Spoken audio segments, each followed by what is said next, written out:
Good morning, Rachel. It is Saturday. Sorry. Saturday. Good Saturday. Good Saturday. Sorry, Holy Saturday, I think. I'm having trouble with the names here. April 23rd, 2011. And I just realized that in the camera it looks like there's a bright light coming from my window.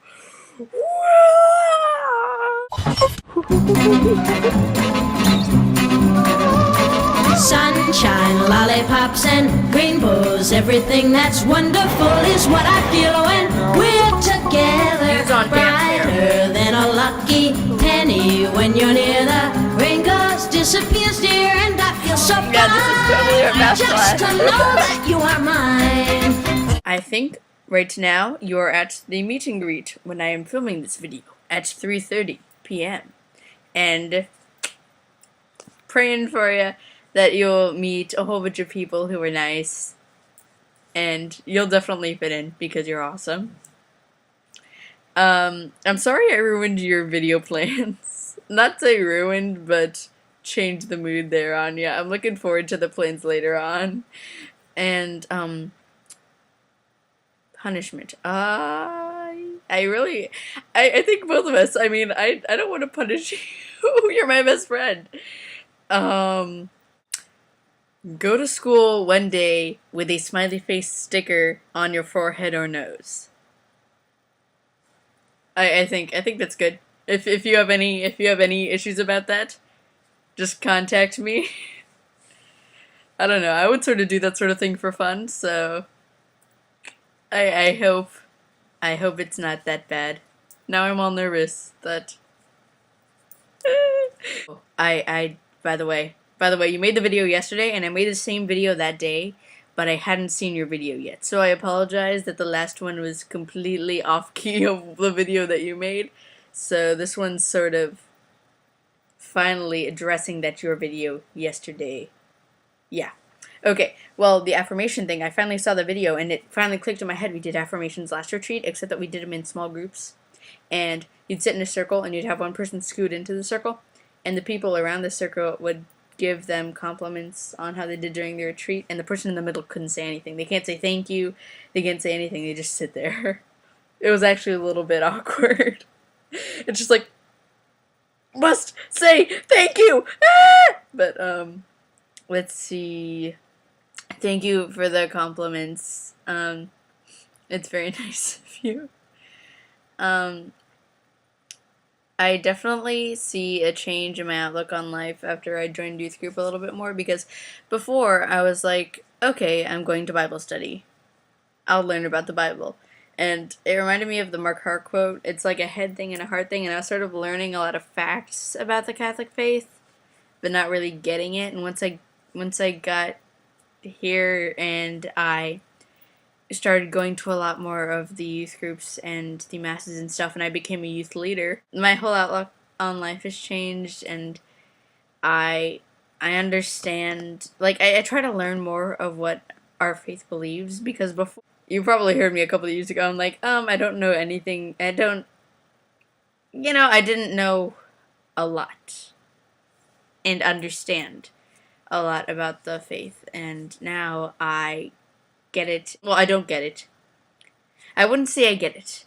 I'm not sure I'll have time to edit this, so this might sound just weird. I don't get it. I think it's impossible to get all of the faith, but I've definitely improved. How about that?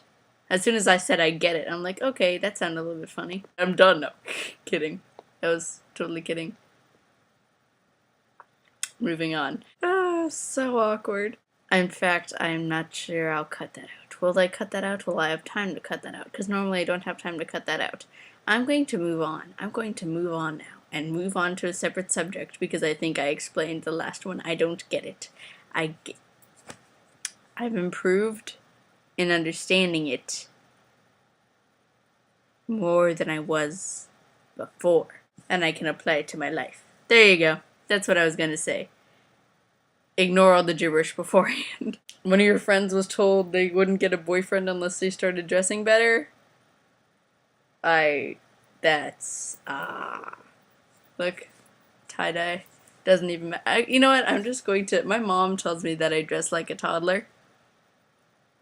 I am not sure I disagree with her. Here, I'll show you what I'm wearing right now. And to be completely fair, I'm just sitting in my bed, sort of. So,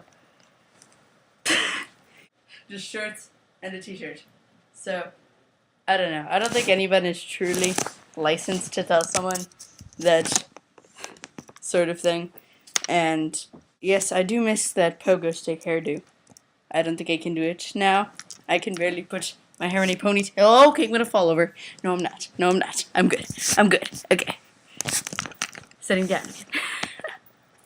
Sorry, I'm off balance. I'm off balance. This is a very, very disheveled video. I apologize. Look, got the bed head, got the basic PJs. I won't have time to edit this. I've got to leave soon.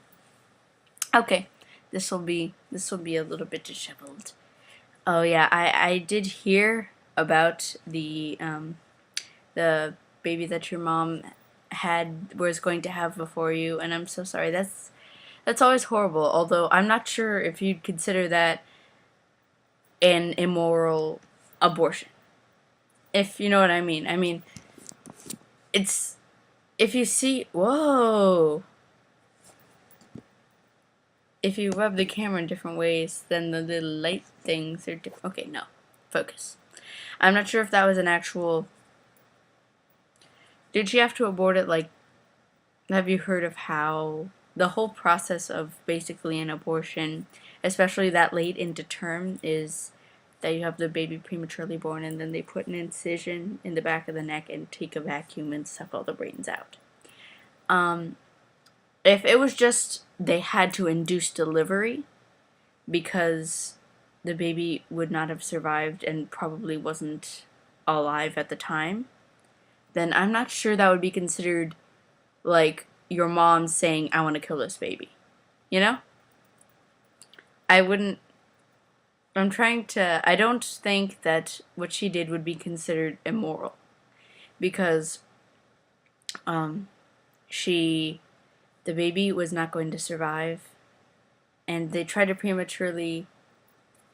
not prematurely, because actually it was post-term, correct? From what I heard, that the baby was post-term, and it would have just stayed in here forever, so they had to do something.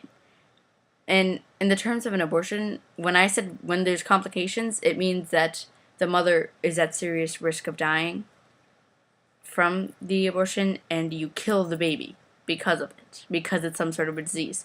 What happened in your mom's case was not only was she being hurt, but the baby had no chance of survival. And if the baby stayed in there for a while, then you'd just have a dead baby, and your mom wouldn't be too healthy either. So I think that's a very touchy case, and I'm not going to say anything on it because I'm not quite sure exactly what it is. But I seriously don't think that it would be considered... Like, I don't think it would be the equivalent of someone going in and saying, I don't want to carry this baby, abort. So, I'm so sorry that your mom had to go through that. It's so horrible. And yes, people who do mean to do that go through a lot of psychological distress. And in fact, there is different charities who work against pro-life charities where, for example, you can go in and say you're a teenage mom. You go in and say, I've had a baby, I don't know what to do. And they'll send you baby supplies. They'll send you home with like a giant Costco pack of diapers or something to help those people. And even for people who have had abortions, they have counseling for them. And it's to help those people recover, because think about it. You'd end up having all those what if thoughts, like, right now my baby would be 4 if I hadn't killed him, sort of thing. And that's just, it's horrible. Although, I don't know the full story, but I don't think what your mom had to do because the baby wasn't going to survive was quite, yeah. I'm not sure, yeah. I'm not sure if it would quite be considered as the same case of a person going in and not wanting to have a baby full term. It almost sounds like a spontaneous abortion. Because abortion just regular abortion, the word. Right now it's used as killing the baby, but there's something called spontaneous abortion where the baby, it's a stillbirth, basically. And that's basically what happened. Is that she had to be induced into labor and the baby stillbirthed because it wasn't developed and it was in for a very long time.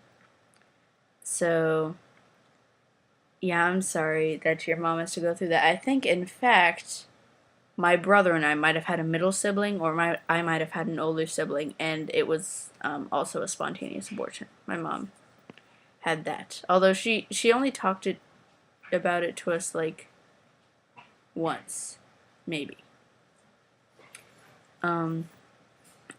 She said that actually once people heard the news, she kept hearing of several people who, in fact, it wasn't that they went in and had an abortion, it was a spontaneous abortion where the baby just wasn't able to be born, wasn't developed or something. But I think that term of abortion is not classic abortion killing the baby. It's stillbirth. It's a little bit different. It's not the same as going in and killing the baby. Yeah. And the theater thing, yes.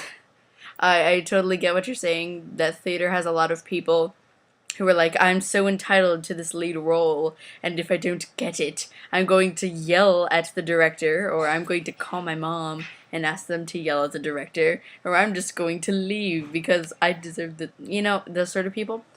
But what I love about the acting studio is that it has an environment specially designed against that. I mean, we'll just, hello. Hi, Mom. Hi. Mom says hi. Well, like, I'm not gonna say the name of the lady who runs it for privacy purposes, but we'll literally have talks with her where she goes, "This is like a family. We're all the same. I don't love anyone more than anyone else. There may be someone who's more informed in dancing, and she'll put them to teach the rest of us, but that's not favoritism, anything." She said if there ever gets to be divas, we'll nice them. We'll nice them so much. We'll be so nice to them that they'll just leave, or they'll realize how much that everyone at the acting studio has talent, and so they will just leave.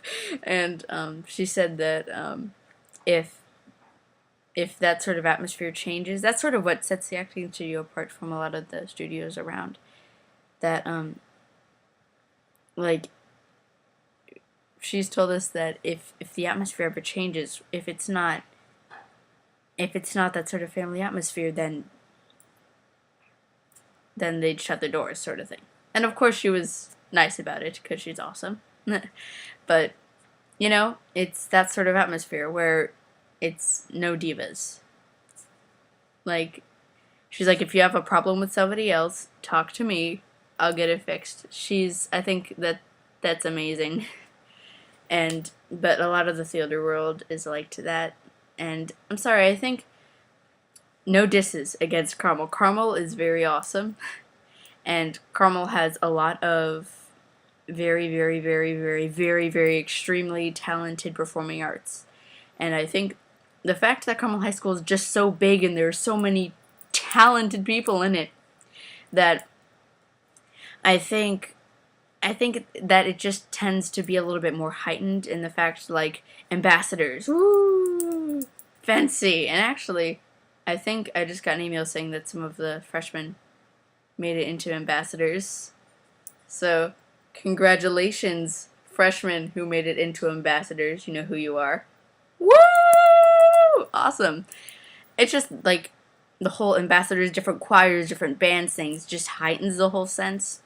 So, the people who are divas will end up magnifying that in that atmosphere. And I'm sorry. I'm very sorry for that. Got my little notes in a window right next to this. And this is a very awkward video, I'm sorry. It's 15 minutes. Wait a second, that's too much time. That's too much time. I'm serving Easter Vigil Mass today, and I'm probably going to cut some little bits out of this video. And it is 4 hours long. It is 4 hours of pure awesome. Like, people who are converts will be able to, like, get into the Catholic faith and get their first communion and baptism and confirmation all at the same time. And I'm going to cut some parts out of this video. There's 47 days. Woot woot, I'm so excited. Okay, I'm going to cut some of the stuttering out of this video, and I hope you enjoy.